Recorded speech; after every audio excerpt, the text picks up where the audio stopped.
Hi, I'm Hal, and this is my wife Susan. We are full-time RVers, and when we travel to our various destinations, we like to volunteer at various organizations that are of service to either animals or people. We are currently volunteering at the Northwest Raptor and Wildlife Center here in Sequim, Washington. The center is the primary wildlife rehabilitation facility on the Olympic Peninsula and is dedicated to caring for the injured, orphaned, abandoned, and permanently disabled wildlife. The center is a 501(c) nonprofit, which means all donations are tax deductible. The center operates entirely on donations. We receive no public funding and no grant funding. And 100% of our funds go towards the care and feeding of the animals. We also are blessed by having the services of the Gray Wolf Veterinary Services, which donate all their services to the center and helps facilitate the director with what she does here at the center. Okay, I would like to now introduce you to Jay Moore, the founder and the director of the Raptor Center. Jay is an amazing, caring soul who has been running this center for the past 30 years, and I might add with no compensation, unless you count the joy that I see on her face when she gets to release a bird or an animal back into the wild that she has nursed back into health. Jay is basically the heart and soul of this operation and the glue that keeps it all together. My personal theory is that Jay is actually a guardian angel for the animals and that she has just taken physical form for a short period of time to make sure they're treated right. In fact, the fact that she is a guardian angel is evidenced by the fact that she's been kicked in the head by an elk and knocked unconscious. She's taken eagle talons completely through the arm and the hand and in the face, and she's taken red-tailed hawk talons into the chest, and she's been sliced and diced in more ways than I can even care to recite, which is evidence that she is not a normal mortal human being.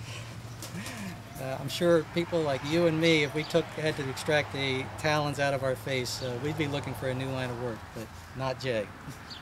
So I'm going to let Jay go. She's going to introduce us to some of the animals at the center.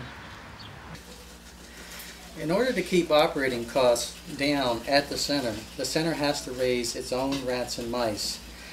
And as you can see, the rats and the mice are the natural food for the raptors. As you can see, we have 120 aquarium tubs here with food bowls and water bottles that have to be manually retrieved and refilled.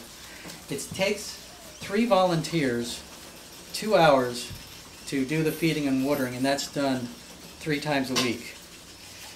The project that we've taken on this year is to do a total makeover of the rat breeding room.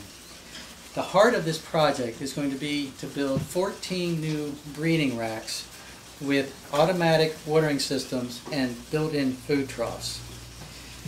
I have custom designed a rack that was designed specifically for Jay's needs, the director. And I was fortunate enough to raise enough funding to build the first rack. Each rack costs about $275 in materials. So what we have here is the first rack that I've built that is being tested. And so far it's working great. What we have is a water reservoir at the top, 5-gallon bucket, and it feeds water down through watering lines to individual drinking valves in each tub. And as you can see, each tub has built-in food troughs. So when it comes time to feed, all we have to do is scoop the food into the troughs, and you don't have to enter the basket at all. We are projecting that when all 14 racks are built and installed, that this is going to reduce the time it takes to feed and water the rats down to 30 minutes for just one person. In addition, it'll clear out, because these are more compact, it'll clear out a lot of space in here, so we will be able to add additional racks and additional production to meet the full needs of the Raptor Center. In addition, with the help of the other volunteers, we're going to do a complete cleaning and repainting of this room and to make minor repairs if sufficient funds are available. So this is the heart of the project, building these racks. It takes quite a while and a lot of effort to build these racks, and a lot of financial support. This is a mature red-tailed hawk that was taken out of the nest by someone and was using it as a falconry bird. And I received a call that a bird was landing on people's heads and on their shoulder and acting very strange. I responded and went out there with some mice and whistled, and she flew down to me and landed on the glove.